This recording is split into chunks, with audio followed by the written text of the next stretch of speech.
Assalamualaikum semuanya. Selamat pagi. Apa kabar? Semoga selalu dalam keadaan sehat ya. Untuk yang hari ini sakit atau ada yang sakit, semoga kalian lekas sembuh dan tetap semangat. Oke? Sebelum kita mulai materi, sebelum kita mulai belajar, alangkah baiknya kita berdoa terlebih dahulu ya. Berdoa menurut agama dan kepercayaan kita masing-masing. Berdoa dimulai. Berdoa selesai ya. Kita sudah mengawali sebelum belajar kita berdoa, kita sudah mengawal dengan hal yang baik. Semoga apa yang akan ibu sampaikan dan apa yang akan kalian pelajari bisa bermanfaat buat kalian semua. Oke, kita mulai ya. Nih, dalam kegiatan pembelajaran ini kita akan belajar tentang ragam hias serta penerapannya pada salah satu bahan buatan yaitu tekstil, yang terdiri dari kegiatan apresiasi, kegiatan kreasi, yaitu berkarya penerapan ragam hias pada bahan tekstil seperti kaos. IP atau indikator pembelajarannya ada 4. Ini yang ibu harapkan nanti setelah kalian belajar, setelah ibu jelaskan, kalian bisa mengkomunikasikan hasil karya ragam hias pada media tekstil secara lisan maupun tulisan. Kita masuk ya langsung ke materi. Nah, di sini ada 6 gambar. Ada 6 gambar. Apa sih nih maksudnya, Bu? Oke. Nih, ini ragam hias pada tekstil telah diterapkan sejak lama pada pakaian-pakaian adat yang ada di Indonesia.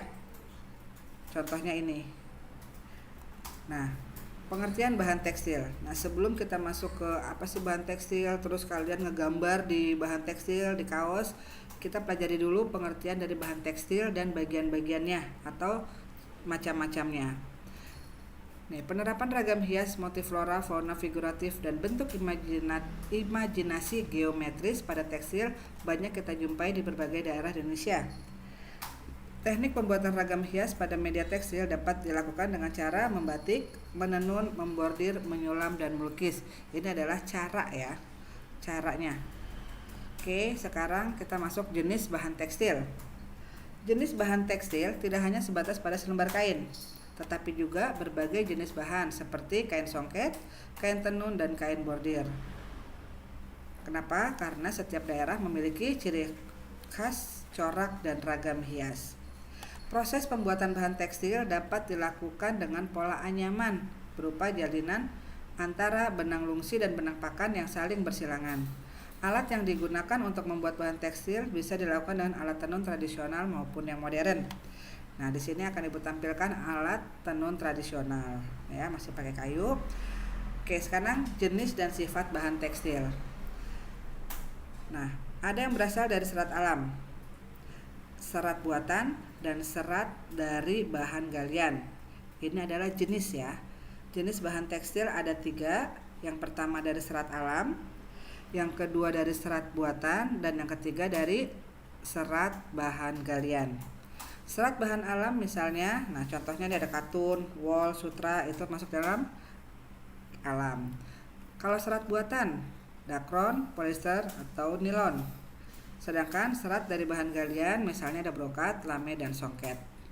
Nah, dari jenis-jenis bahan tekstil ini memiliki sifat yang berbeda-beda.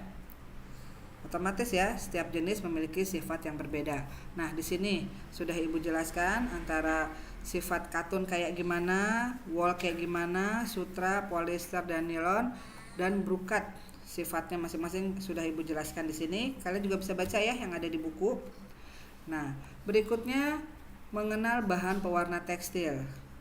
Nah, bahan pewarna tekstil juga, nah ini warna dapat diperoleh dari pewarna alam dan dapat diperoleh dari pewarna sintetis atau buatan.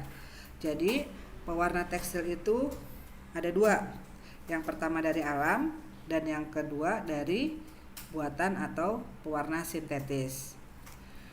Demikian halnya seperti tadi jenis kain. Di pewarnaan sendiri, setiap warna ini memiliki sifat dan jenis yang berbeda.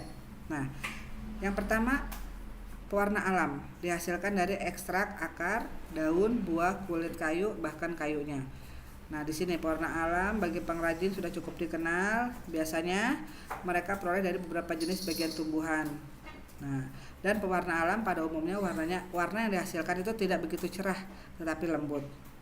Itu dari pewarna alam. Nah, kalau pewarna sintetis nih, beda ya. Tadi yang warnanya lembut, kecoklatan, kuning, sedang sekarang ketemu dengan pewarna yang dari bahan sintetis atau buatan. Warnanya terang. Pada pewarna sintetis, jenis pewarnanya adalah naphtol dan indigosol. Nah, jenis pewarna naphtol digunakan pada teknik celup dan pewarna indigosol dapat digunakan dengan cara celup atau colet atau disebut dengan lukis. Pewarna sintetis umumnya menghasilkan warna yang lebih cerah dan mencolok. Nah, kita masuk ke Ayo Berkarya.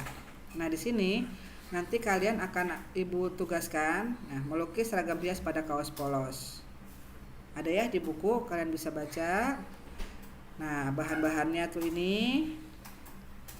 Nanti sebelum kalian praktek, insya Allah minggu depan Ibu kasih videonya ya, cara pembuatannya. Nah, ini proses desain, proses pelapisan warna dasarnya harus putih ya kaosnya. Penerapan desain pada kaos. Nah, ada penaan, pemberian outline, dan finishing. Apa aja sih itu? Kalian bisa baca nanti di buku ada ya. Oke, demikian yang bisa Ibu jelaskan. Mudah-mudahan yang sedikit bisa manfaat, bisa nambah ilmu kalian tentang kain ya, tentang tekstil, kain dan pewarnaannya. Kalau ada pertanyaan, kalian bisa langsung ke Google Classroom.